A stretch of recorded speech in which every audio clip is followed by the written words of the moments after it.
أهلا ومرحبا بكم معايا في لاشين ديالي كور دو فرونسي فاسيل.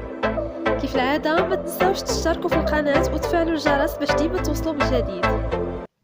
Aujourd'hui, Inch'Allah, on va aborder une nouvelle activité destinée aux élèves de la première année du cycle secondaire collégial, c'est la description d'un animal.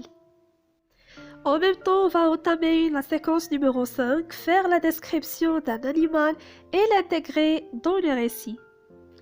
بما أننا غادي نحاولوا نوصفوا حيوان معين وندمجوا لا ديسكريبسيون ديال هاد الانيمال في القصة الخاصة بنوتر بروجي دو كلاس. Sinon, في هاد لا فيديو إن شاء الله on va aborder une activité de lecture.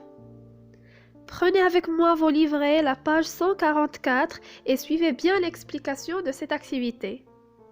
Pour le support, il s'agit d'un extrait de l'œuvre La guerre du feu de Rosniene et pour l'objectif de cette séance, c'est identifier la description d'un animal, c'est-à-dire غادي نحاولوا نتعرفوا جميع على وصف ديال حيوان معين وبالتالي اللي كيظهر لكم في الصورة فهو l'éléphant.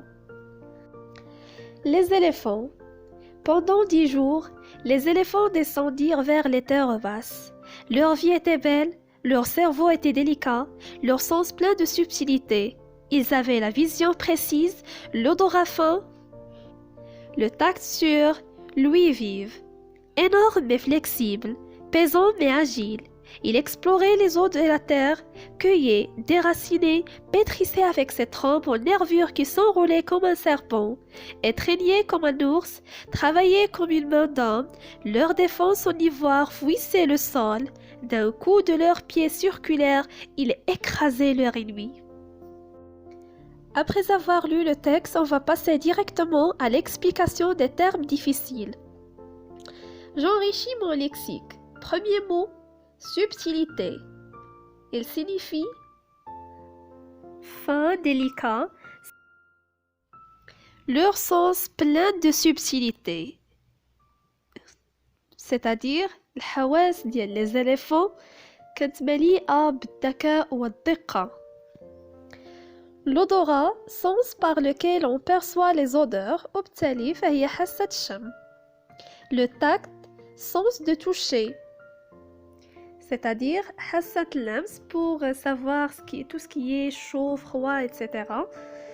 L'ouïe, sens qui permet d'entendre les sons, حاسة السمع. La vision, la vue ou bien la capacité de voir, يعني الرؤية. Agile, souple et rapide, مرن وسريع. Nervure, c'est une partie contenant des nerfs où circule le sang. Et enfin, le dernier mot, c'est étreindre, signifie serrer.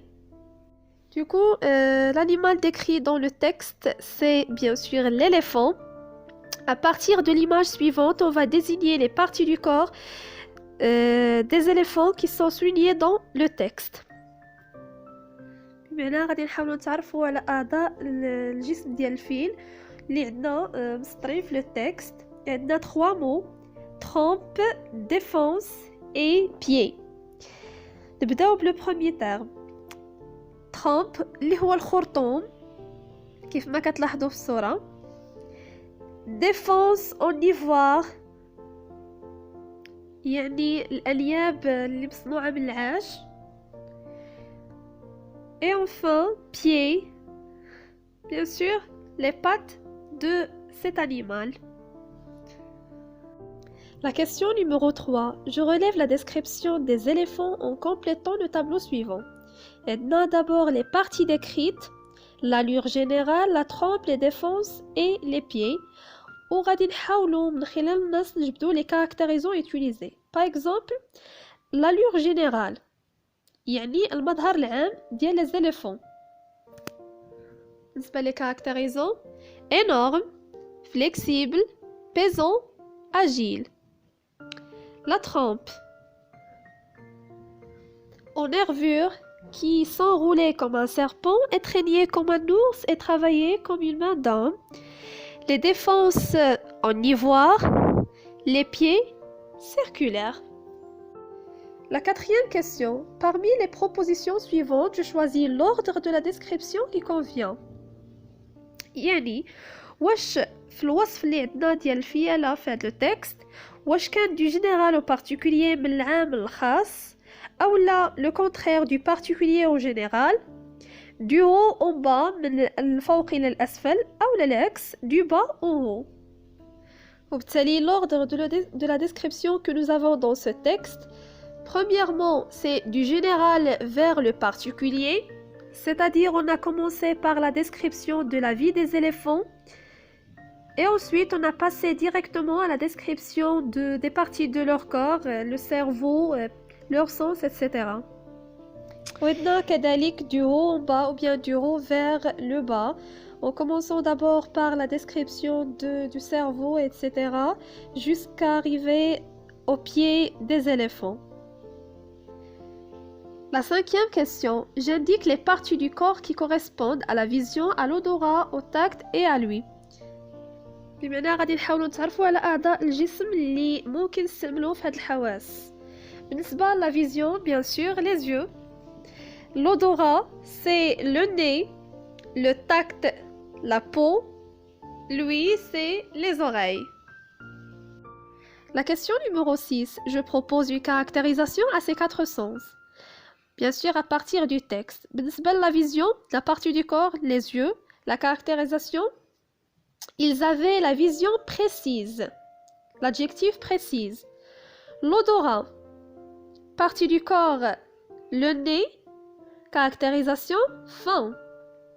Le tact, partie du corps, la peau, caractérisation sûre.